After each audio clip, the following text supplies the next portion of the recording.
नमस्ते, मेरा नाम है सिद्धांत। तो ये द ललन टॉप का स्पेशल वीकली सेक्शन है, नाम है अर्थात। साथ में फ्रेम में अंशुमान तिवारी, इंडिया टुडे हिंदी के संपादक। कैसे हैं अंशुमान जी? बढ़िया, बिल्कुल।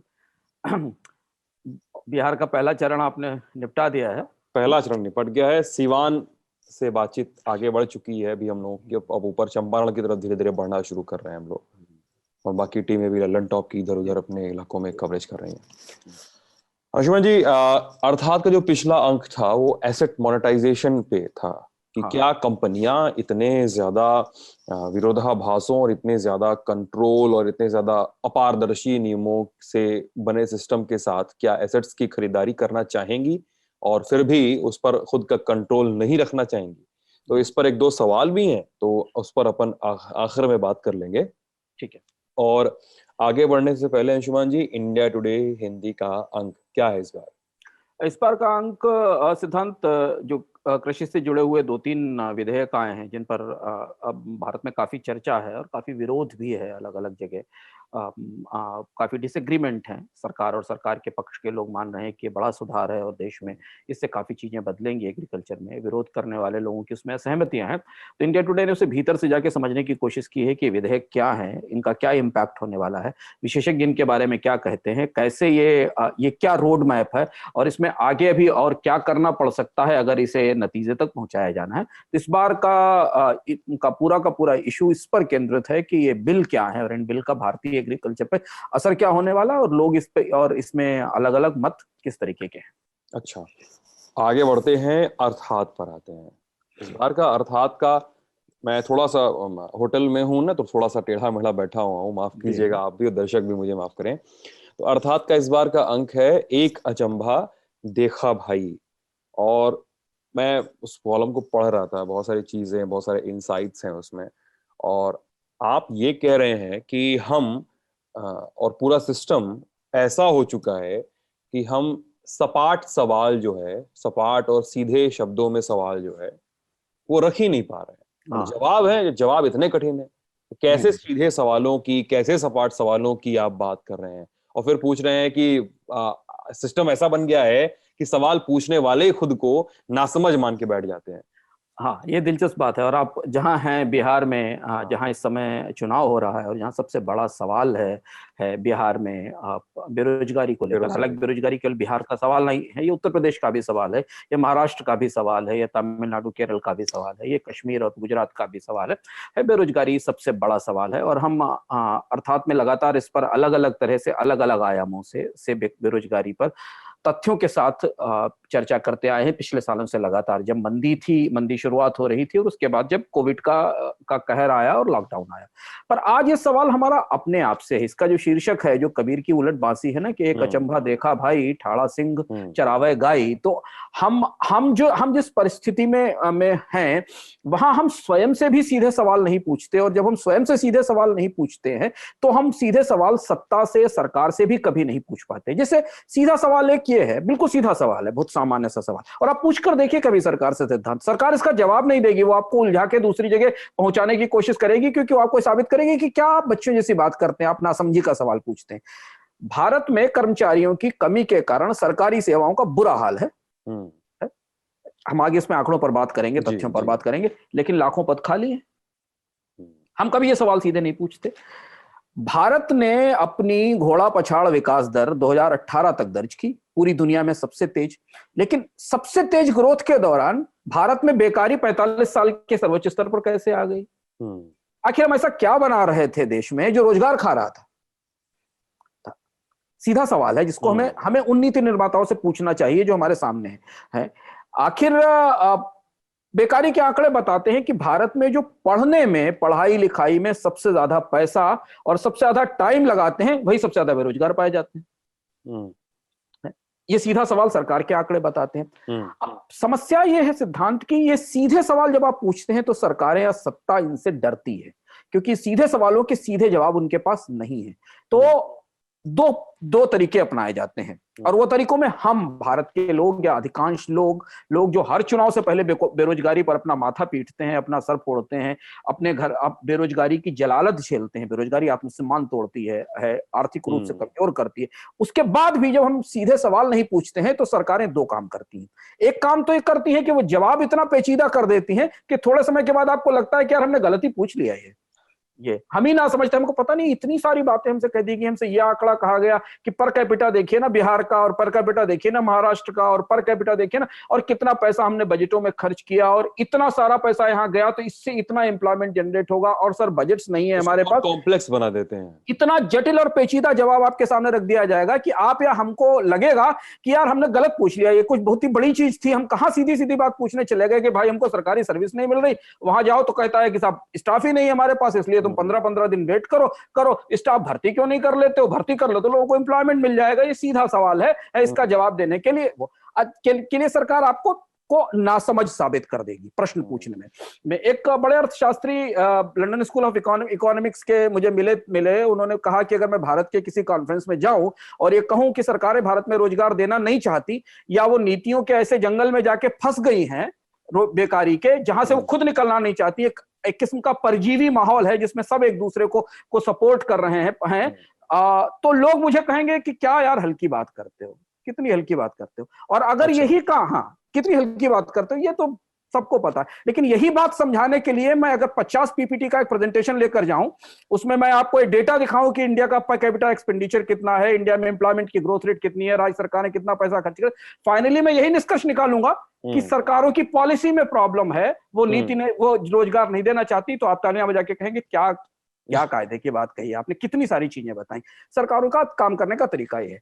इसके बाद भी हमारे आपके जैसे कुछ सिरफिरे लोग हैं जो सीधे सवाल पूछ लेते हैं, जो आप सीधे सवाल पूछ लें कि ठीक है, हाँ ठीक है, आप ये सब चीजें जितने डेटा, ये सारा डेटा हमने हजम कर लिया, हमने इसे सिंझा लिया, हमने इसको डिस्टिल कर लिया, और इसके बाद हमने एब्सोल्यूट निकाला, और एब्सोल्यूट से जो सीधा सवाल निकला वो ये है कि भारत में कर्मचारियों की कमी है, सरकारी सेवाओं की स्थिति खराब है, सरकार लोगों की भर्ती क्यों नहीं करती। तो फिर क्या होता है, जब कोई सीधे सवाल पूछने लगता है तो सरकारें उन आंकड़ों को ही खत्म कर देती हैं, वो पैमाइश ही खत्म कर देती हैं जिस पैमाइश के बेस पर आप जवाब पूछ सको। पैमाइश ये कि आपको पता ही नहीं चलता कि सरकार के 100 रुपए खर्च होने से भारत में कितना एम्प्लॉयमेंट जनरेट होता है। प्राइवेट कंपनी अगर एक साल में अपनी कंपनी में 1 लाख करोड़ का इन्वेस्टमेंट करती तो उसके बदले वो कितने लोगों को जॉब देती, ये सब पैमाइश ही खत्म कर दी जाती, तो आपको पता ही नहीं चलेगा। तो आपसे कहा जाएगा कि देश में इतने लाख करोड़ का इन्वेस्टमेंट हुआ, लेकिन उससे जॉब कितना निकला इसका डेटा सर ये तो हम मेजरमेंट ही नहीं करते।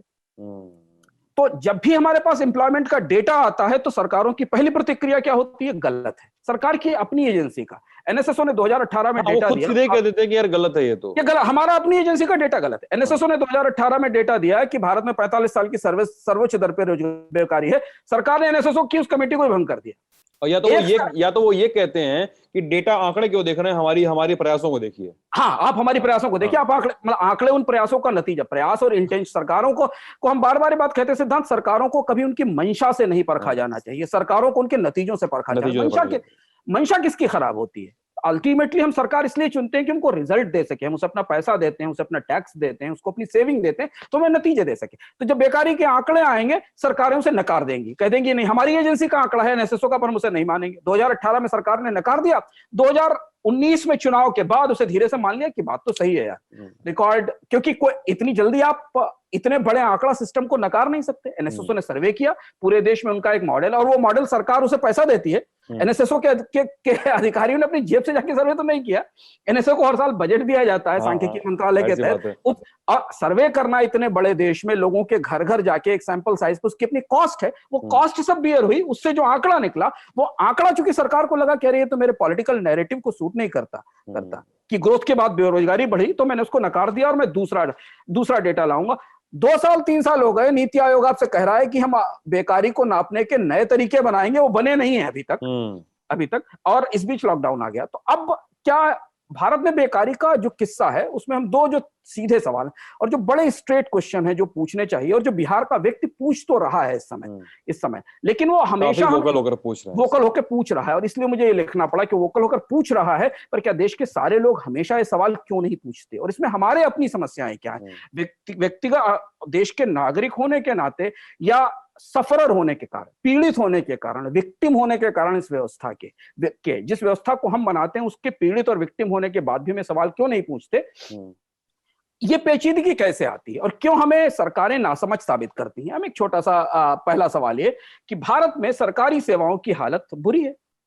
आप एक आधार कार्ड में अगर अपना फोन नंबर चेंज कराना चाहें, पता चेंज कराना चाहें, तो आपको सिवा पैसा दिए बगैर बाहर और कोई रास्ता नहीं है। नहीं तो आपको अपने दफ्तर से हफ्ते भर, 10 दिन, 15 दिन काम से छुट्टी लेनी पड़ेगी, तब आपका पता आधार कार्ड में चेंज होगा, जो फ्री सर्विस है और जिसके बारे में सरकार कहती है कि बहुत बड़ा ऑनलाइन रिफॉर्म है। लेकिन उसके लिए भी आपको एक दलाल ढूंढना पड़ेगा, वो दलाल कुछ व्यवस्था करेगा, तब आपको जाकर वहां मिलेगा। अगर आप बहुत ज्यादा कोशिश करें तो आपसे कहा जाएगा सब स्टाफ ही नहीं है, पोस्ट का ऑफिस को दिया गया, बैंक को दिया गया, बैंक के लोग कहेंगे कि हम अपना काम करेंगे, अकाउंट खोलेंगे, पैसा देंगे कि हम आपका आधार कार्ड का काम करेंगे, आधार अपडेट करेंगे। ये व्यवहारिक स्थिति है ग्राउंड, क्या पास इतना स्टाफ नहीं। पूरी दुनिया में सिद्धांत 100 लोगों पर औसत सरकारी कर्मचारियों का औसत 3.5 है, 3.5 लगभग 3.5 से 4 है। कुछ देशों में ये 5 से 8 कर्मचारी तक है, मतलब 100 लोगों की आबादी पर सरकारी कर्मचारियों का औसत है। भारत में 100 लोगों पर कितने सरकारी कर्मचारी हैं? केवल 2, केवल 2। और उसमें 2 लोग 100 लोगों की भीड़ को हैंडल करते हैं। और कितनी सारी सरकारी सेवाएं जिनके लिए आपको और हमें सरकार के अलावा कोई ऑप्शन नहीं। और इसमें भी ये जो बड़ा आंकड़ा, ये बड़ा है, ये आंकड़ा, ये तो एवरेज है, ये औसत आंकड़ा, ये आंकड़ा पूरे सारी सरकारी सेवाओं का। अगर आप शिक्षकों को देख लीजिए, छात्र हैं पर छात्र शिक्षक रेशियो उठाकर देख लीजिए, वो उसके लिए गूगल सबकी मदद कर देगा। भारत में डॉक्टर पेशेंट्स का रेशियो देख लीजिए, पुलिस जनता का रेशियो देख लीजिए, या किसी भी सरकारी सेवा में उपलब्ध आबादी और कर्मचारियों का जो अनुपात है, जिसके आधार पर पूरी दुनिया में हम मानव विकास का आकलन करते हैं और सरकारों की क्षमताओं का आकलन करते हैं कि कौन सी सरकार ज्यादा संवेदनशील है और अपने देश के नागरिकों का ध्यान रखती है। इसके आकलन का हमारे पास और क्या पैमाना है कि कितनी आबादी पर कितने कर्मचारी हमको उपलब्ध कराए जाते हैं।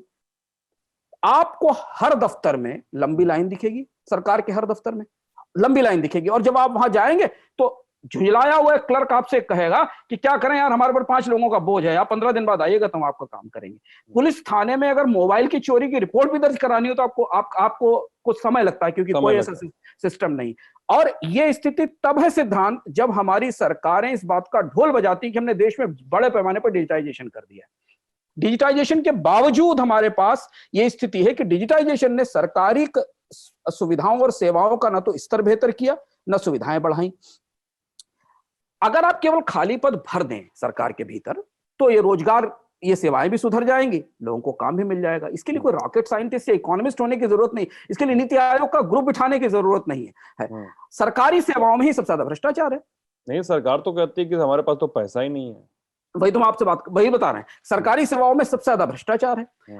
इतना प्रचंड भ्रष्टाचार है कि यहां कमी ही है तो कमाई है, क्योंकि आप एक व्यक्ति जो बैठा हुआ है उसे सिद्धांत और अंशुमान तिवारी के बीच में फर्क करने का विवेकाधिकार मिला हुआ है। मुझे पहले आकर अपना काम कराना है, मैं लाइन से तोड़ूंगा और पीछे केबिन में जाकर उससे काम करा सकता हूं अपने प्रभाव से। और क्योंकि उसे मालूम है कि मैं एक दिन में 50 लोगों को हैंडल कर सकता हूं। लिस्ट में सामने 500 लोग खड़े हुए हैं, तो जो पीछे 50 खड़े हुए हैं उनका नंबर तो बहुत दिन बाद आएगा। तो पीछे 50 में से कोई एक आदमी आगे आएगा, वो पैसा देगा और अपना काम करा लेगा। शॉर्टेजेस, भारत में शॉर्टेजेस कहां है? भारत में सबसे ज्यादा शॉर्टेजेस है सरकारी कर्मचारियों की, सरकारी सेवाओं में। प्राइवेट सेवाएं जहां आपने प्राइवेटाइजेशन किया, शॉर्टेजेस खत्म हो गई।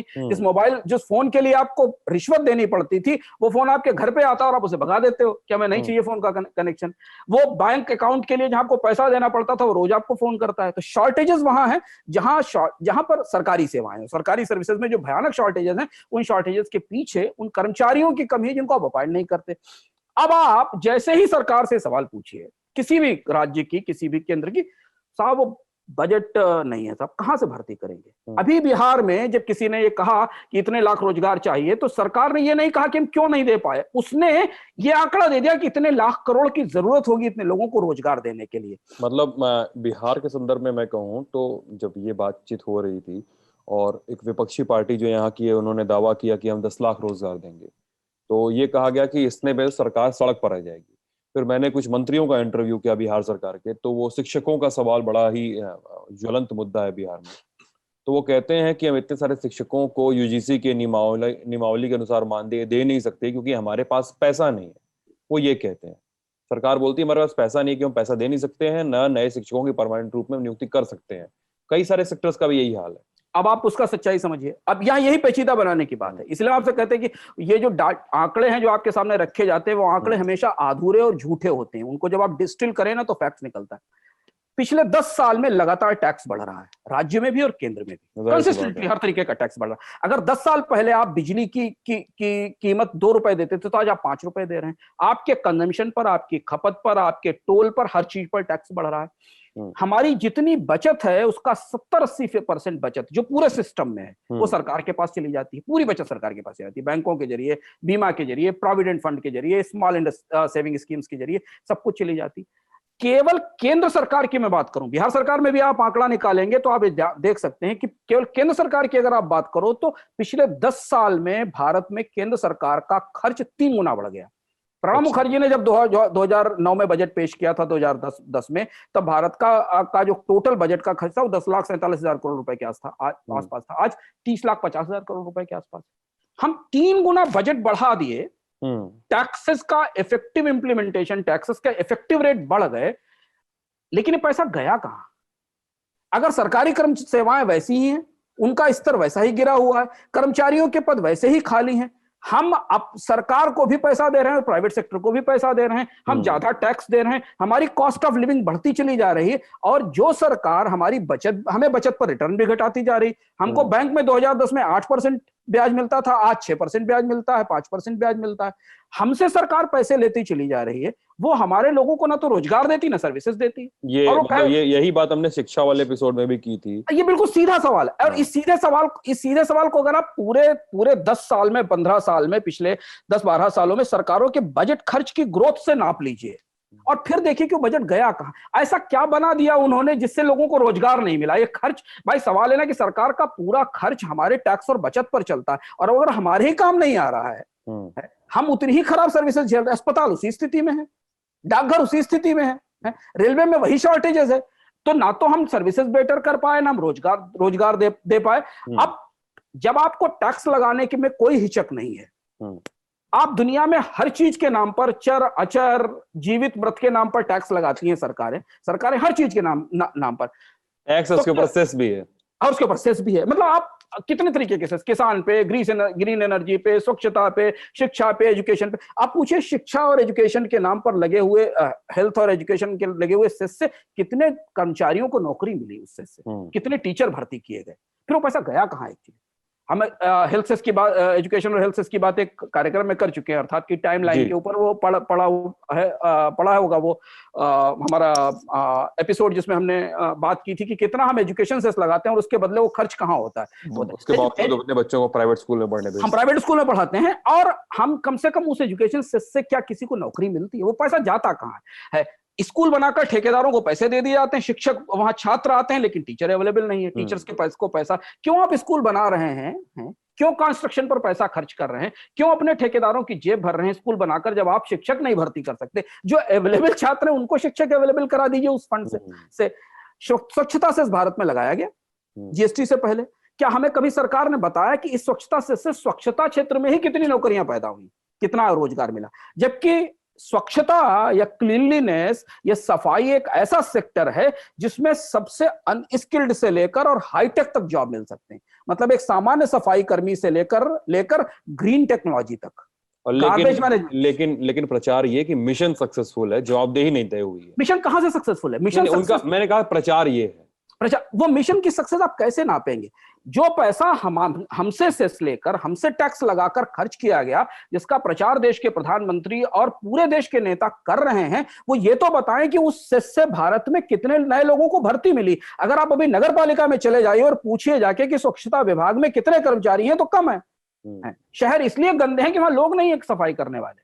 शहरों में सीवेज ट्रीटमेंट प्लांट बनाने के लिए या गार्बेज ट्रीटमेंट प्लांट बनाने के लिए या गार्बेज रिसाइकलिंग की कैपेसिटीज क्रिएट करने के लिए पैसा नहीं है। हमने सेस भी पे किया, तालियां भी बजाई, अपने सर पर सफलता मान भी ली और ये सवाल पलट कर नहीं पूछा कि ये जो पूरा सेस था इससे हमारी गली तो साफ भी नहीं, हमारी गली भी नहीं साफ हुई, हम कीचड़ में भी हैं और हमारे यहाँ के 10 युवाओं को, अनस्किल्ड युवाओं को रोजगार भी नहीं मिला। तो एग्जैक्टली हुआ क्या? ये है वो सीधा सवाल, ये वो है सच्चाई जिस सवाल को पूछना हमारी जरूरत है। अब इसका दूसरे पहलू पर आते हैं। ये सरकारी नौकरियों का सवाल हुआ और ये सीधा सवाल हम नहीं पूछते। बिहार के लोग अगर ये सीधा सवाल पूछ रहे हैं इस समय सरकारों से तो ये अच्छी बात है। देश के बाकी लोगों को भी ये जो जवाबों की पेचीदगी है ना सरकारों की, ये जो घुमाना और उसे लपेटना और जलेबी बनाकर आपको बताना, अपनी अक्षमता को उन चीजों में छिपाना जहां पर आप हमसे या भारत के आम लोगों से मैक्सिमम टैक्स ले रहे हैं। फिर मैं यहाँ एक बात कहता हूं, बहुत सारे लोग भारत में ये कंफ्यूज होते हैं कि टैक्स केवल वही देता है जो इनकम कर रहा है। टैक्स हर व्यक्ति दे रहा है। बिस्कुट खरीदने वाला भी, किसान खाद पर भी टैक्स पे कर रहा है, पेट्रोल डीजल पर भी टैक्स पे कर रहा है, बिजली की दर पर भी पैसा दे रहा है। वो अपने घर से बाहर निकला है और उसने अगर एक रुपए 2 रुपए का सामान भी खरीदा है तो उस पर भी कहीं ना कहीं उसने टैक्स पे किया। तो टैक्स हर व्यक्ति पे कर रहा है। ये कंफ्यूजन हमारे दिमाग से, भ्रम निकल जाना चाहिए कि इनकम पर ही टैक्स लगता है। टैक्स पर हम आगे कभी फिर से बात करेंगे। अब एक और चमत्कार देखिए, भारत में बहुत दिलचस्प चमत्कार हुआ। ये चमत्कार दुनिया में कहीं नहीं हुआ। मतलब मुझे दुनिया के किसी भी देश के ताजे आंकड़ों में ऐसी परिस्थिति नहीं दिखती। क्या? भारत में सबसे तेज विकास के सालों में सबसे ज्यादा बेकारी बढ़ी। अच्छा। भारत की आर्थिक विकास दर जिन वर्षों में सबसे ज्यादा रही, मतलब हम जब 5%, 4% से 8-9% के आसपास आए तो भारत में बेकारी की दर रिकॉर्ड पर हो गई। ये वो दौर था जब सरकार के आंकड़े, एनएसएसओ के आंकड़े, सीएसओ के आंकड़े, भारत के रिजर्व बैंक के आंकड़े बताते हैं सिद्धांत, इस दौरान भारत में सबसे ज्यादा कैपिटल आई और सबसे ज्यादा नई तकनीक आई। यानी जिस देश में टैक्स बढ़ता रहा, देश में आर्थिक विकास की दर बढ़ती रही, मतलब जीडीपी वगैरह अपने राइज पे ही थी, और इस समय ही बेकारी भी बढ़ती जा रही है। मतलब आपने ज्यादा टैक्स पे किया, आपकी बचत सरकार ने ज्यादा ली। अगर आप 10 साल पहले जितनी बचत सरकार लेती थी उससे ज्यादा ली, और जीडीपी की ग्रोथ भी आंकड़ों में दिखाई पड़ी कि हम 8%, 7.5-8% से दुनिया की सबसे तेज दौड़ती अर्थव्यवस्था है। पर ऐसा कैसे हुआ? ये बिल्कुल ये डायमेट्रिकली अपोजिट सिस्टम है। किसी भी देश में ऐसा नहीं होता कि इकोनॉमिक ग्रोथ बढ़े और बेकारी भी साथ में बढ़ने लगे। जब इकोनॉमी, सरकार के पास पैसा जा रहा है और नौकरियां नहीं मिल रही नहीं, सरकार के पास पैसा भी जा रहा है, उत्पादन भी बढ़ रहा है। सरकार के आंकड़े बता रहे हैं प्रोडक्शन बढ़ रहा है, प्रोडक्शन बढ़ रहा है, प्रोडक्टिविटी नहीं। मतलब जब भी आपके यहाँ इकोनॉमिक ग्रोथ बढ़ेगी तो काम करने के अवसर बढ़ेंगे, लोगों की कमाई बढ़ेगी, लोगों की रोजगार बढ़ेंगे। जब आपके पास जीडीपी की ग्रोथ गिरती है तब आपके रोजगार गिरते हैं। पर भारत ने एक अनोखा तरीके का मॉडल दुनिया के सामने पेश किया कि हम ग्रो तो करेंगे 8.5% से, पर बेकार होंगे हम 45 साल के रिकॉर्ड लेवल के ऊपर। अब ये एक अजीब, यानी आप इसी बात पे कह रहे हैं कि भारत का जो मौजूदा टैक्स सिस्टम है वो रोजगार विरोधी है। हाँ, उसके आगे हम आते हैं टैक्स सिस्टम। इसे और समझना जरूरी भीतर से कि ऐसा क्यों है। और ये हमारे लिए आश्चर्य की बात, और देश के आम लोगों को समझना चाहिए जो जीडीपी के आंकड़े पर ताली बजाते हैं और सरकार कहती है कि हमने भारत के आर्थिक विकास यहाँ पहुंचा दी। इसे थोड़ा गहराई से समझना जरूरी है। अमेरिका के एक अर्थशास्त्री थे रॉबर्ट सोलोलो, एक यहूदी परिवार से आते थे और उन्होंने 2009 के बाद लोगों ने उनके सिद्धांतों को समझना शुरू किया। बहुत प्रसिद्ध मशहूर अर्थशास्त्री थे। उन्होंने हमें ये समझाने की कोशिश की कि टेक्नोलॉजी और प्रोडक्टिविटी का रिश्ता वो नहीं है जिसे हमें समझाया जाता है। यह समझाया जाता है कि तकनीक अगर आती है तो प्रोडक्टिविटी बढ़ती है, पर ऐसा नहीं हुआ। सोलोलो का सिद्धांत काफी चर्चित सिद्धांत है, इकोनॉमिक्स के स्टूडेंट्स को पढ़ाया जाता है, पब्लिक डोमेन में उपलब्ध है। जो लोग उसके बारे में जानना चाहें वो और जाकर गूगल पर पढ़ सकते हैं। लेकिन उनके उस पैमाने को, उस फार्मूले को अगर आप भारत पे अप्लाई करें तो आप आश्चर्यचकित रह जाएंगे सिद्धांत। फिर मैं टैक्स की बात पर आता हूं, ऐसा क्यों हुआ आप आश्चर्यचकित रह जाएंगे। 1991 के बाद भारत में प्रोडक्शन बढ़ा, उत्पादन लगातार बढ़ा, लेकिन इसकी वजह पूंजी थी, तकनीक और लेबर नहीं। यानी कि जो पैसा नहीं बढ़ा, इसका मतलब नहीं, जो पैसा कैपिटल के तौर पर इंडस्ट्री में इन्वेस्टमेंट किया गया था, उस पैसे से लोगों के रोजगार नहीं बढ़े और लोगों की कमाई नहीं बढ़ी।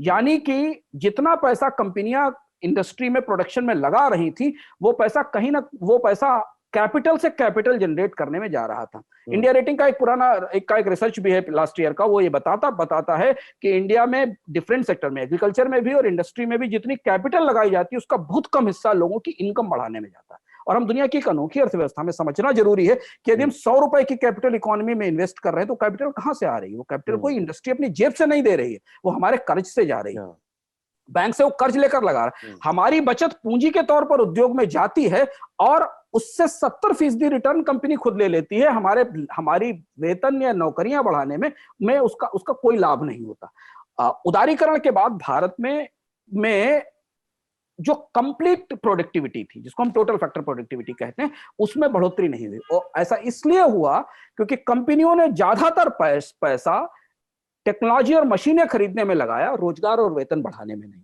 अच्छा। अब आप कहेंगे ऐसा क्यों कहेंगे? तो आपने वो जो टैक्स वाली बात कही, अब इसे करीब से समझिए। भारत का टोटल टैक्स सिस्टम किसी न किसी तरह से रोजगार विरोधी है, वो एम्प्लॉयमेंट के प्रमोशन को सपोर्ट नहीं करता। और ये बात मैं बहुत तथ्य और सारी चीजें जानने के बाद आपको बता रहा हूं कि केवल सरकार का टैक्स सिस्टम ही नहीं, सरकार की पूरी नीतियां, पूरा स्ट्रक्चर राज्यों से लेकर केंद्र तक, सारा का सारा स्ट्रक्चर एम्प्लॉयमेंट सपोर्टिव नहीं है। वो एम्प्लॉयमेंट प्रमोट करने के लिए नहीं है, वो कंपनियों के प्रॉफिट प्रमोट करने के लिए है, वो पूंजी निवेश प्रमोट करने के लिए है, वो भारत में बड़ी कंपनियां बनाने के लिए है। जैसे पेट्रोलियम और पावर जैसे सेक्टर, जहां पर कर्मचारियों की तादाद कम है, उन पर कम टैक्स लगता है टैक्स सिस्टम के तहत। लेकिन जहां automobile, real estate, financial services, textile, जहां सबसे ज्यादा जॉब्स आते हैं, वहां सबसे ज्यादा टैक्स लगता है उनके ऊपर। ये टैक्स सिस्टम का स्ट्रक्चर है। हमारे पास समय नहीं, हम डिटेल में एलाबोरेट कर सकते हैं, आगे कभी कर लेंगे। हाँ, वो इनके ऊपर जो इफेक्टिव टैक्स रेट है, जो जॉब ओरिएंटेड सेक्टर है, इनके ऊपर इफेक्टिव टैक्स रेट, प्रभावी टैक्स की दर ज्यादा है उनकी तुलना में जहां जॉब्स कम आते हैं। कंपनियों को मशीन खरीदने में इनकम टैक्स पर रियायत मिलती है, कैपिटल इन्वेस्टमेंट पे। तो कैपिटल इन्वेस्टमेंट का मतलब कि आप मशीन खरीद कर लगा लीजिए, पर कंपनियों को इस बात पर रियायत नहीं मिलती कि आपने कितने रोजगार बढ़ाए, आपने कितने लोगों को भर्ती किया। ये अगर स्टेटमेंट वो इनकम टैक्स में जाकर दाखिल करें कि पिछले साल हमारे पास 100 कर्मचारी थे, इस बार हमने 150 कर्मचारी भर्ती किए, इसके बदले हमको टैक्स में एग्जम्पशन मिलना चाहिए। वो ये दिखाती है कि हमने पिछले साल 50 कारें खरीदी थी, इस साल उन 50 कारों का डिप्रिसिएशन 10% हो गया, उस पर हमको टैक्स दे दीजिए। या पिछले साल हम 2 मशीनें ले आए थे, जाहिर सी बात है कंपनियां भी फिर ज्यादा पैसा बचाना चाहेंगी। जाहिर सी बात है कि कंपनियां एम्प्लॉयमेंट जनरेशन पर या अपने कर्मचारियों का जीवन बेहतर करने पर या उनको तनख्वाहें बढ़ाने पर ध्यान नहीं देंगे, क्योंकि टैक्स सिस्टम उन्हें इस बात के लिए प्रमोट करता है कि वो काम करें जिससे रोजगार नहीं बढ़ते हैं। छोटा सा उदाहरण देखिए ताजा, कोविड के बाद सरकार ने, कोविड से पहले से लेकर कोविड के बाद तक सरकार ने कंपनियों के लिए 3-4 बड़े डिसीजन लिए। पिछले साल दिसंबर में कारपोरेट टैक्स में कट किया गया, 1.5 लाख करोड़ के आसपास का पैकेज दिया गया। देश की करीब 70-80 बड़ी कंपनियों के लिए टैक्स की इफेक्टिव रेट 33% से घट के 30% से घट के 22% रह गई। खजाने भर गए उनके। मंदी के दौर में भी हमने इस पर चर्चा की थी कि उनकी सेल्स नहीं बढ़ी पर उनके प्रॉफिट बढ़ गए, क्योंकि उनको टैक्स से फायदा हुआ। ये चीज सामने स्पष्ट है। कोविड के बाद कंपनियों के लिए सरकार ने इंटरेस्ट रेट घटा दी, उन्हें और बहुत सारी सुविधाएं दी गई निवेश के लिए। लेकिन क्या सरकार ने किसी कंपनी के सामने ये शर्त रखी कि ये सारी सुविधाएं तुम्हें इस शर्त पर मिलेंगी कि तुम कर्मचारियों की छटनी नहीं करोगे, तुम नौकरियों से लोगों को नहीं निकालोगे? कहा गया उन्हें, ये किसी से नहीं कहा गया। और हमारे पूरे के पूरे टैक्स सिस्टम में, हमारे पूरे के पूरे इन्वेस्टमेंट सिस्टम में, हमारे के पूरे इंडस्ट्रियल सिस्टम में एक खास किस्म का रोजगार एपैथी है, एम्प्लॉयमेंट एपैथी है, या एक किस्म की रोजगार निर्लिप्तता है। हमारे लिए ये रोजगार निर्लिप्तता हमें कंसिस्टेंटली पूरे पिछले 15-25 सालों के रिफॉर्म्स में अलग अलग दिखाई दी है। इसके बाद भी जिन लोगों को काम मिल गया वो भाग्य की बात है उनके लिए, क्योंकि उनकी मजबूरी थी, जरूरत थी। जहां आपको हाथों की जरूरत है वहां हाथों को काम दिया जाता है। सरकार भी देश में एम्प्लॉयमेंट नहीं देना चाहती, और सरकार की नीतियां भी प्राइवेट सेक्टर को इस बात के लिए परोक्ष रूप से प्रेरित करती हैं कि रोजगार ना बढ़ाया जाए, सीमित रखे जाए। अब जिस चीज को कहते हैं कि दुनिया में आप जिस चीज को माप नहीं सकते उसको मैनेज नहीं कर सकते, तो things which you can not measure you can not manage. Bharat में इसका उल्टा काम होता है सिद्धांत। भारत में जिस चीज को सरकारें संभाल नहीं पाती उसको नापना ही बंद कर देती है। मतलब हम जिसको नाप नहीं पाते, जैसे हम गरीबी नहीं नाप पाते ना, हम गरीबी संभाल नहीं पाते तो हम गरीबी को नापना बंद कर देंगे। पिछले 6 साल 7 साल हो गए सरकार ने गरीबी का मेजरमेंट ही बंद कर दिया कि गरीबी कौन नापे। भुखमरी हम संभाल नहीं पाते तो भुखमरी को नापना बंद कर देते हैं। बेकारी हम संभाल नहीं पाते तो बेकारी की पैमाइश बंद कर देते हैं। भारत में बेरोजगारी का कोई हिसाब नहीं है, जिले के स्तर पर, प्रदेश के स्तर पर, देश के स्तर पर, सेक्टोरल लेवल के ऊपर सरकार के पैसों से कितना एम्प्लॉयमेंट आता है, प्राइवेट सेक्टर के पैसों से कितना एम्प्लॉयमेंट आता है, टैक्स का एम्प्लॉयमेंट इंसेंटिव क्या है, ये सब इसका कोई आंकड़ा हमारे पास उपलब्ध नहीं। मतलब अगर प्रखंड के लेवल पे, पंचायत के लेवल पे या जिले के लेवल पे हमारे पास कोई आंकड़ा नहीं। अगर हाँ, मतलब वही कह रहा हूं कि अगर ये सोचना हो कि कितने लोगों को रोजगार दिया जाए, रोजगार मेले जैसी चीजों का फिर से आयोजन अगर शुरू हो देश में, हाँ, तो उसके लिए हमारे पास कोई भी ब्रेकडाउन नहीं, हमारा डेटा नहीं है, हमें पता नहीं है। हमारे पास जो साल भर में एक बेरोजगारी दर का आंकड़ा आता है वो भी फॉल्टी है, क्योंकि वो बहुत लिमिटेड डेटाबेस पे, बहुत लिमिटेड उस पे आता है। और एनएसएसओ 5-6 साल में, 7 साल में एक बार सर्वे करके हमको बेकारी दर का आंकड़ा देता है। अच्छा है क्या कि भारत का जीडीपी एक अंधे रोबोट की तरीके से, बिल्कुल अंधा रोबोट जैसे काम करता है ना। जीडीपी भारत के जीडीपी की एक और बड़ी समस्या है कि ये पूरे के पूरी एक्टिविटी को उत्पादन की तरफ से नापता है, प्रोडक्शन की साइड से नापता है। और ये हमें ये नहीं बताता, ये जीडीपी झूठा भी है कई मामलों में, ये हमें नहीं बताता कि जिस तरक्की की हम बात कर रहे हैं या जिस ग्रोथ की हम बात कर रहे हैं उसको लोगों की इनकम में कैसे ट्रांसलेट किया जाए, लोगों के रोजगार में कैसे ट्रांसलेट किया। अगर 200 लाख करोड़ का जीडीपी भारत का है तो उस 200 लाख करोड़ के जीडीपी में जितना ग्रॉस वैल्यू एडिशन हर साल हुआ है, जितना मूल्य, जितनी प्रोडक्शन बढ़ा है, उससे लोगों की कमाई कितनी बढ़ी। वही चीज कि मतलब कि जो आपका एक ब्रॉडर और कॉम्प्लेक्स सिस्टम है, तो इसमें लोगों की जेब तक कैसे पहुंचाया। हाँ, अब इसमें क्या है कि ये जो प्रति व्यक्ति आय है ना, इससे बड़ा कोई झूठ नहीं है। ये बहुत बड़ा ट्रैप है। ये इकोनॉमिक्स में हमें सिखाया जाता है या बताया जाता है कि एवरेज सबसे बड़ा ट्रैप होते हैं, एवरेज से बड़ा कोई ट्रैप नहीं है। प्रति व्यक्ति आय और हर चीज को प्रति व्यक्ति नापना जो अपने आप में बड़ा ट्रैप है। प्रति व्यक्ति आय से बड़ा धोखा इसलिए नहीं है क्योंकि ये बताता है कि मुकेश अंबानी और मनरेगा मजदूर की आय एक जैसी है। मुकेश अंबानी भी जितना पैसा कमा रहे हैं, उनकी जो आय है मैं समझ रहा हूं। और इससे आप कुछ नहीं जान सकते। वस्तुतः भारत की अर्थव्यवस्था के बारे में प्रति व्यक्ति आय से आप कुछ भी नहीं जान सकते, कुछ भी नहीं। स्टेटस डिफरेंस देख सकते हैं आसानी से, लेकिन आपको भरमाने के लिए आंकड़े वो बहुत हैं।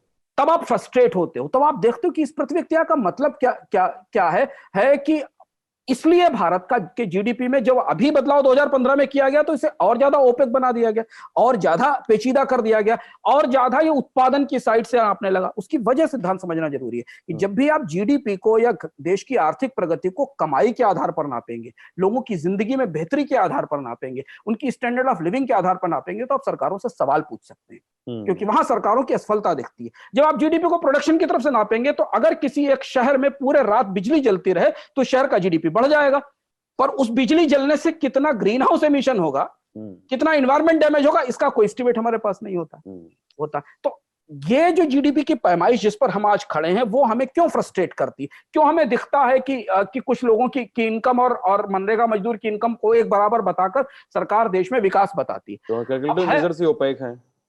तो ये पूरा का पूरा सिस्टम जैसे, अब आप इसमें 3 लेवल पे समझिए। एक ये समझिए कि भारत में सरकारी सेवाओं की परिस्थिति बहुत खराब है, भ्रष्टाचार है, कर्मचारी भी कम है, लेकिन सरकारें भर्ती नहीं करती, पर वो हमारे ऊपर टैक्स बढ़ाती चली जाती है, हमारी बचत समेटती चली जाती है, और हमसे हर चीज के लिए पैसा लेती चली जाती, पर वो हमें ना तो रोजगार दे रही है और ना हमें अच्छी सेवाएं दे रही है। ये सरकार का हाल है। प्राइवेट सेक्टर को टैक्स के असंख्य इंसेंटिव मिलते हैं, असंख्य तरीके की सुविधाएं मिलती हैं, सस्ता कर्ज मिलता है, लेकिन वो कितना रोजगार दे रहे हैं इसका कोई आंकड़ा हमारे पास नहीं है। सरकार उनसे पलट कर पूछती नहीं कि हमने पिछले साल आपको इतने टैक्स की रियायत दी, इसके बदले कितना एम्प्लॉयमेंट आया भारत में, वो दिखाइए कितने लोगों को जॉब मिला। और तीसरी चीज ये कि ये सब जब आप पूछिए सीधे सवाल के तौर पर, तो सरकारें वो सारा डेटा ही हटा देती, जिसके दौर पर आप ये जान सको कि पिछले सालों में क्या हुआ था एग्जैक्टली। पिछले 5 साल में, 6 साल में भारत में एम्प्लॉयमेंट्स की सिचुएशन क्या रही, जॉब की सिचुएशन क्या रही, किस सरकार ने कितनी नौकरियां दी, वो नौकरियां कहां हैं, उन नौकरियों के पात्रों की कोई पहचान है क्या। अब होता यह है, हम पलटकर खुद से सवाल पूछते हैं, और ये सवाल हमें अपने आप से हमेशा पूछते रहना चाहिए एक देश के स्वतंत्र देश के नागरिक और लोकतंत्र के तौर पर, क्योंकि जब हम खुद से पूछेंगे तब सरकार से पूछ सकते हैं। और मुझे इस बात पर बहुत आश्चर्य होता है सिद्धांत कि बेकारी आत्मसम्मान तोड़ देती है। बिल्कुल, बेकारी के ऊपर दुनिया में बहुत सारे साइकोलॉजिकल रिसर्च हुए हैं। अनएम्प्लॉयमेंट के साइकोलॉजिकल इंपैक्ट बहुत खराब होते हैं। पड़ते हैं, लोगों के मनोविज्ञान पर बहुत गहरे असर पड़ते हैं बेरोजगारी, क्योंकि उनका उनका उनका सोशल स्टेटस खत्म हो जाता है, उनकी इकोनॉमिक सिक्योरिटी खत्म हो जाती है, और ये एक किस्म की मानसिक चुनौती लेकर आता है। आर्थिक तो है ही, लेकिन हम इसके बाद भी ना तो सरकार से सवाल पूछते हैं और ना हम रोजगार पर वोट करते हैं कभी भी। जो बुनियादी रूप से हमें जरूरत है, किसके लिए हमने सरकार को चुना? सरकार को हमने इसलिए थोड़ी चुना कि आप वीआईपी होते चले जाइए, सरकार को हमने इसलिए चुना कि हमारी जिंदगी बेहतर होनी चाहिए। हम ऐसा क्यों नहीं करते? तो मैं इसे बहुत तलाशने की कोशिश कर रहा था कि आखिर ऐसा क्या है, इतना बड़ा देश है, इतने समझदार लोग हैं, इतने बुद्धिजीवी चर्चा करने वाले लोग हैं, इतने बड़े बड़े पत्रकार हैं, पर वो कभी भी किसी टीवी चैनल पर किसी जगह वो डिबेट जो कंसिस्टेंटली होती रहनी चाहिए, वो आंकड़े जो सरकार से हमेशा पूछे जानने चाहिए, वो चीज जो लोगों को लगातार बताई जानी चाहिए कि आपके यहाँ विधायक आया, हमारे विधानसभा में कितने लोगों को रोजगार मिला, उनका लिस्ट पहले दिखाओ आके हमको। इस स्तर तक हमें, अगर हम इसको, वो हम सवाल क्यों नहीं पूछते? इसको मैं समझने की कोशिश कर रहा था। तो ये कहीं ना कहीं एक खास किस्म का साइकोलॉजिकल मनोवैज्ञानिक फिनोमेना है। अच्छा। जिसे सरकारें बहुत कायदे से समझती हैं। सरकारों ने मनोविज्ञान पढ़ा नहीं है, पर वो पब्लिक साइकोलॉजी को कैसे समझें, मैनिपुलेट करें, उनको अच्छी तरह से आता है। एक मनोवैज्ञानिक है डेनियल कानमैन, उनकी किताब है थिंक फास्ट एंड स्लो, काफी चर्चित। हाँ, आपने नाम सुना होगा उसका, थिंक फास्ट एंड स्लो। उन्होंने काफी रिसर्च के बाद ये पाया कि आदमी के दिमाग के भीतर एक ऑटो पायलट ब्रेन होता है। अच्छा। आदमी के पूरे दिमाग के भीतर एक ऐसा ब्रेन होता है जिसे मनोवैज्ञानिक लोग लिजर्ड ब्रेन कहते हैं, छिपकली जैसा दिमाग कहते हैं। अच्छा। वहां पर प्रतिक्रियाएं, मनुष्य की प्रतिक्रियाएं बिल्कुल जैविक हो जाती हैं, कॉमन सेंस भी खत्म हो जाता है। छिपकली दो तरीके से रिएक्ट करती है, या तो लड़ती है, भागती है, या तो फाइट या फ्लाइट। तो कहीं ना कहीं कंसिस्टेंटली सरकारें ये कोशिश करती हैं कि हम अपने कॉमन सेंस भी भूल जाएं, हम अपनी व्यवहारिक समझ भी भूल जाएं और हम ब्रेन को एक्टिव कर देती और लिजर्ड ब्रेन को एक्टिव कर लें, और हम ये स्वीकार कर लें कि हमारे ऊपर जितनी भी आफत है इसके लिए हम जिम्मेदार हैं, सरकार की नीतियां जिम्मेदार नहीं। बेकारी है तो हमारी वजह से है यार, क्योंकि सरकार भी के पास पैसा ही नहीं है, उसके पास तो टैक्स ही नहीं, वो तो घाटे में रहती है हमेशा उसके पास तो फंड। तो हमारी जिम्मेदारी, हम ही कितना टैक्स देते हैं कि हमको रोजगार सरकार दे सके। हम धीमे धीमे हमें इस बात के लिए प्रेरित कर दिया जाता है कि हमारी जितनी समस्याएं हैं, भ्रष्टाचार हमारी वजह से है, जनसंख्या बढ़ोतरी हमारी वजह से है, बेकारी की जिम्मेदार हम हैं, पॉल्यूशन के जिम्मेदार हम हैं, क्योंकि ये सब हम कर रहे हैं। और हम धीमे धीमे ये स्वीकार करने लगते हैं कि साहब ये सब कुछ जितना भी गलत है ना, ये हमारी जिम्मेदारी है, नीतियों की कोई जिम्मेदारी मतलब सरकार एक बहुत ही चालाक और बहुत ही ज्यादा क्या कहें कुटिल तरीके से मनोवैज्ञानिक गेम कर रही है लोगों के साथ, आंकड़े रख के, उनको बरगला कर और बाकी चीजों को सामने न रख कर, उनके सवालों का सीधा जवाब न देकर। हाँ, क्योंकि वही बात कि आप जैसे आप पूछिए कि आप कितना टैक्स देते हो, बेचारा आम आदमी को क्या पता कि इनकम टैक्स और जीएसटी वो तो जब जिंदगी भर टैक्स दे रहा है, बट वो ये नहीं बता सकता कि उसने पिछले 20 साल में कितना टैक्स दिया है। तो तुम तो टैक्स ही नहीं दे रहे हो, घाटे कितने सारे हैं, देखो अब वो घाटे कितने सारे, आप पलट के पूछिए को पैसा 10 साल में खर्च कहां हुआ भाई? आपका एक्सपेंडिचर बढ़ता चला जा रहा है, और एक्सपेंडिचर ना तो डिमांड में रिफ्लेक्ट करता है, ना सीमेंट की मांग या लोहे की मांग की बढ़ोतरी में रिफ्लेक्ट करता है, ना लोगों की नौकरियों में रिफ्लेक्ट करता तो फिर वो जा कहां रहा है पैसा तो हमारा ही है। तो क्या है कि धीमे धीमे हम अपने आप को ना समझने लगते हैं, यार ये बहुत जटिल पेचीदा सवाल है, मत पूछो, जाने दो, क्या करना, हमें खुद पता ही नहीं क्या हो रहा है। तो धीमे, क्योंकि हम और पूरी कोशिश सामने व्यक्ति की पूरी political system cross the party line ये कोशिश करता है कि वो आपको इस बात के लिए गिल्ट महसूस कराए कि आप एक गलत सवाल पूछ रहे हो यार, तो तुम्हारी जिम्मेदारी है कि तुमको रोजगार मिलना चाहिए, हमारी जिम्मेदारी थोड़ी तुम्हारी गलती है क्योंकि तुम इतने ज्यादा संख्या में हो कि तुमको रोजगार नहीं मिलता है। हम आबादी पे भी चर्चा कर चुके हैं। तो अब है क्या कि इस परिस्थिति में लोग ये सब सहते हुए, ये सारी जलालत सहते हुए भी सीधे सवाल नहीं पूछते, क्योंकि उन्हें ये एहसास करा दिया जाता है, उनका एक तरीके से वो ऑटो पायलट ब्रेन एक्टिव कर दिया जाता है, जो सिर्फ जैविक प्रतिक्रिया करता है, सिर्फ बायोलॉजिकल रिएक्शंस करता है। वो अपने व्यवहारिक ज्ञान से भी नहीं समझता कि यार इस दफ्तर में 5 कर्मचारी होने चाहिए, इसका मतलब और यहाँ 1 है, इसका मतलब 4 लोगों के पद खाली हैं। यहाँ जो फीस लगती थी मुझसे वो पिछले 5 साल पहले 100 रुपए थी, आज 200 रुपए। और उन कर्मचारियों की कमी की वजह से उसका फॉर्म का काम या उसके बैंक का काम या उसके का काम नहीं हो पा रहा है। यहाँ 200 रुपए फीस 100 की फीस 200 रुपए हो गई। ये बैठा हुआ अधिकारी अधिकारी मुझसे 500 रुपए रिश्वत लेता तब मेरा काम करता है। अगर यहाँ 5 लोग हो जाएं तो रिश्वत भी खत्म हो जाएगी, सर्विसेज भी स्मूथ हो जाएंगी। ये 5 लोग लगाने के लिए सरकार हम पर टैक्स लगा के भी भर्ती कर सकती है, लेकिन वो नहीं करना चाहती। ये जो व्यवहारिक समझ है, बिल्कुल कॉमन सेंस की बात है, जो आप कहीं भी जाते हैं तो आप समझने की कोशिश करते हैं। तो होता क्या है कि अक्सर फिर हम क्या करते हैं कि हर चुनाव से पहले हम अपना गिरेबान पकड़ते हैं, अपने को ही पीटते हैं। हम अपना ही गिरेबान पकड़ते हैं, अपने को ही पीटते हैं। और उधर जो बैठे हुए लोग हैं, वो चाहे इस पाले में हो चाहे उस पाले, वो मस्त होते हैं, वो आनंदित होते रहते हैं। हमें यह समझना पड़ेगा कि कोविड के बाद हम सबसे भयानक संकट में है बेकारी, रोजगार और इनकम के मामले में। हमने ऐसी परिस्थिति उदारीकरण से पहले भी पहले के 30-40 सालों में नहीं देखी और पिछले सालों में कभी नहीं देखी। हम भयानक तौर पर इनकम के गरीबी के, बेकारी के ट्रैप में जा चुके हैं। और इसके बारे में असंख्य आंकड़े, असंख्य अध्ययन उपलब्ध हैं जिन पर हम चर्चा करते रहे। IMF, वर्ल्ड बैंक, आने वाले समय में जो और भी एजेंसियां, वो सारी चीजें बता चुकी हैं। हमें ध्यान रखना पड़ेगा कि चुनाव के समय जब हम ऐसी प्रतिक्रिया करते हैं अपनी जिंदगी से जुड़े हुए चीजों पर, टैक्स पर, कमाई पर, बचत पर, बेकारी पर, तो इसका रिजल्ट ये नहीं होता कि केवल कोई राजनीतिक दल एक चुनाव जीत जाता है। इसका मतलब सिर्फ ये नहीं है कि एक चुनाव के नतीजे से कोई राजनीतिक दल जीत जाता है। दरअसल यहां पर उन्हें हमारी इस प्रतिक्रिया के जरिए हमारे दिमाग पर लंबे समय तक राज करने का मौका मिल जाता है। इस प्रक्रिया से जब हम ये सब जानने के बाद भी सरकारों से सवाल नहीं पूछते, मुद्दों पर वोट नहीं करते, बेकारी जैसी चीजों पर फैसले नहीं लेते, तो सरकारों की आदत पड़ जाती है कि वो हमारे वो जानते हैं कि हमारा दिमाग इस तरह से आचरण करेगा और ये लंबे राज का या लंबे समय तक हमारी सोच पर, हमारी प्रतिक्रिया पर, हमारी राजनीतिक समझ पर नियंत्रण का मौका मिल जाता है। ये मौका है, मंदी है, बेकारी है, फैक्ट समझिए, डेटा समझिए।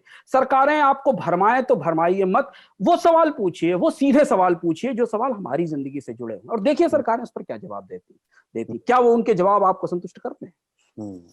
और जवाब न संतुष्ट करने पर सवाल दोबारा पूछने का भी ऑप्शन खुला हुआ है। अंशुमन जी, पिछले एपिसोड पे जैसे मैंने पहले बताया कि कुछ एक सवाल आए हुए हैं, उनके जवाब देने की कोशिश करते हैं। पहला सवाल है कपिल का। कपिल पूछ रहे हैं, does selling the government assets mean that there will be no control of the government on the prices of these services? It's still not clear that what model government is going to adopt for selling these assets, because there are different kind of assets. So there are certain assets which are very sort of non-service assets, like selling a land, or selling a power transmission line, or selling a berth, a port, where the value depends on the assets value, current market value and expected value. We still not clear that whether government is going to totally privatize them or will keep a control in that and give a sort of 26% or 49% stake to the buyer. We don't know, still don't know. Because everything is so much opaque and unclear right It's still not clear, because these are the different kind of assets. Airports are the different assets. Airport, we have a model, Siddhant. We have a model in airport, like abhi humne Lucknow, Ahmedabad, Nagpur, there are certain airports have been privatized and given to the private parties, especially the Adani. So the process is that they'll have to pay a simple fee, per passenger fee, to the government. Like say 300 rupees per passenger. Number of passengers which will log into the airport, the money will go to the government. This kind of a structure is there, and the rest of the things are free for the private operators to provide them. This is what we have seen in the privatization of airport in earlier regimes like Delhi and Mumbai. So still not sure that whether the services cost will remain the same, but most of the time we have seen is that there are public sector undertakings which has been privatized, are given partially privatized. The cost of service has been given, the power to decide the cost of service is given to the operator, because if you will not give them, it is very difficult for them to generate right kind of profit. जैसे कि आप कोई toll road अगर किसी private company को देते हैं चलाने के लिए, तो या तो गवर्नमेंट को उसे गारंटी देनी पड़ेगी रिटर्न की, या फिर वो अपने हिसाब से टैरिफ तय करेगी।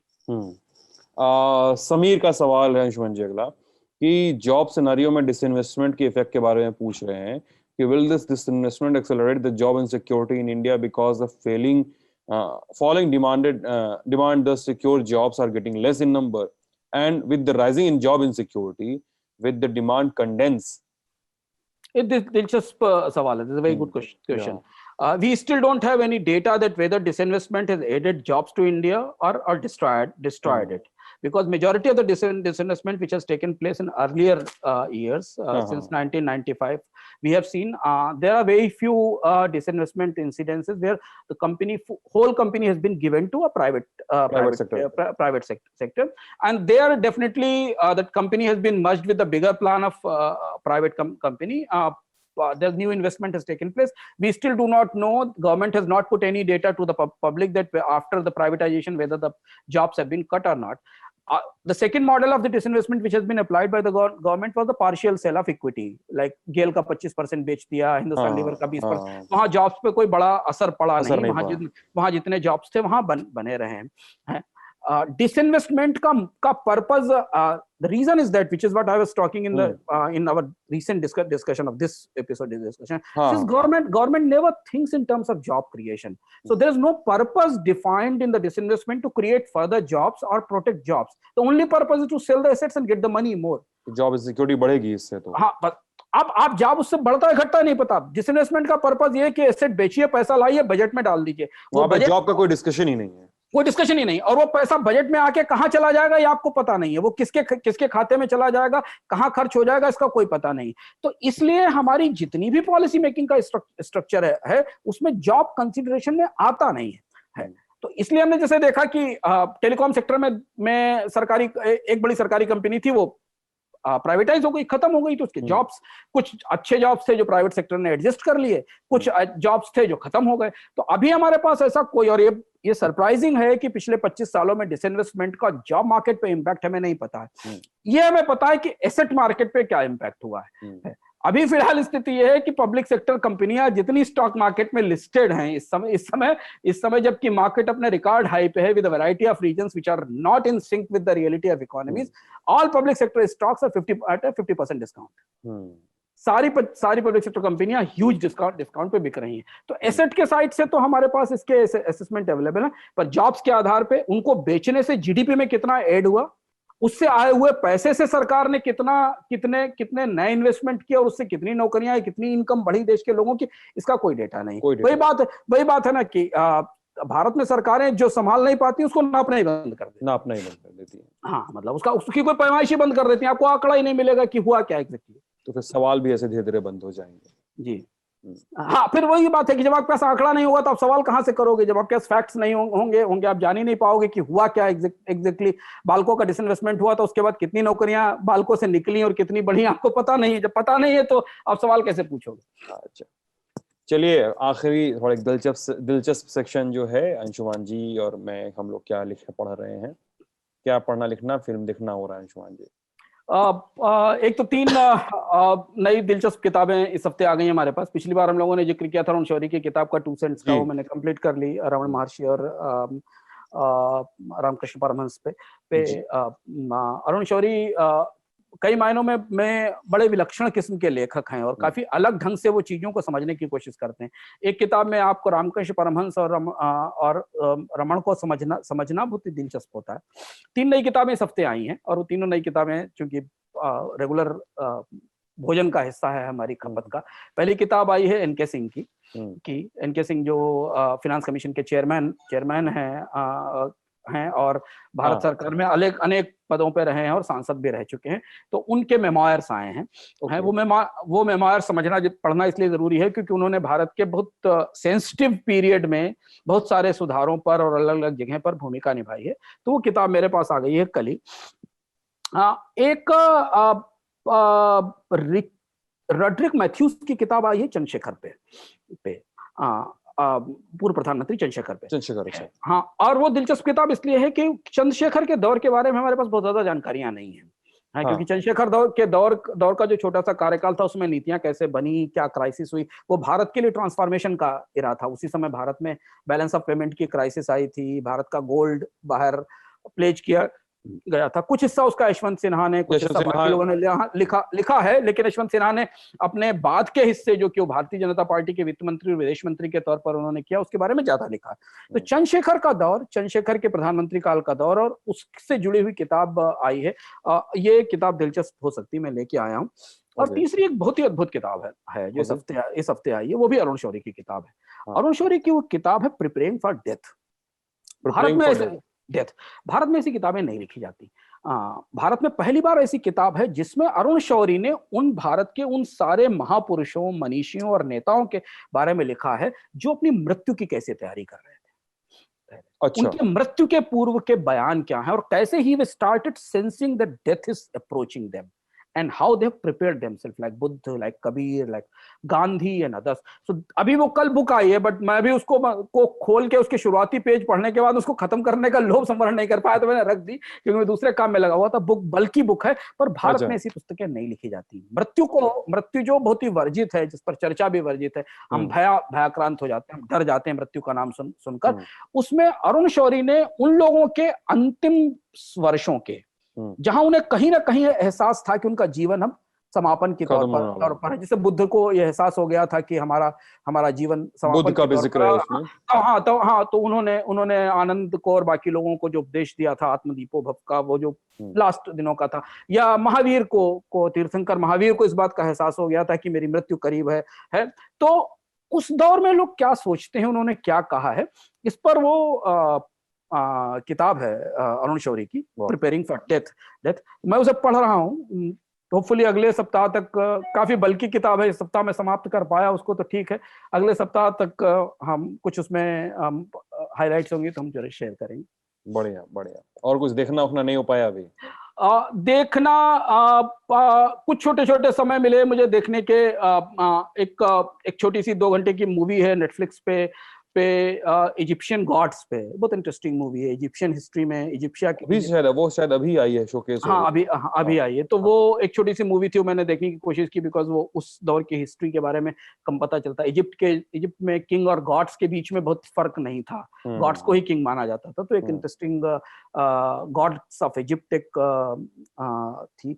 एक बहुत इंटरेस्टिंग हिस्ट्री एपिसोड है दुनिया में जिसको अलग अलग तरीके से लोगों ने रेफर किया। भारत में पता नहीं लोग उसके बारे में कितना जानते हैं कि नहीं जानते हैं। स्पार्टा का एक वॉरियर था लियोनाइड्स, उसने 300 सिपाहियों के साथ पर्शियन सेना से मुकाबला किया था। उस पे मूवीज भी आई थी, मूवीज भी बनी, और वो थिएटर। तो वो भी अपने आप में एक दिलचस्प इतिहास का किस्सा है। तो वो मतलब ये छोटी छोटी 2-3 चीजें देखने का समय मिला, तो वो मैंने अभी कंप्लीट किया है।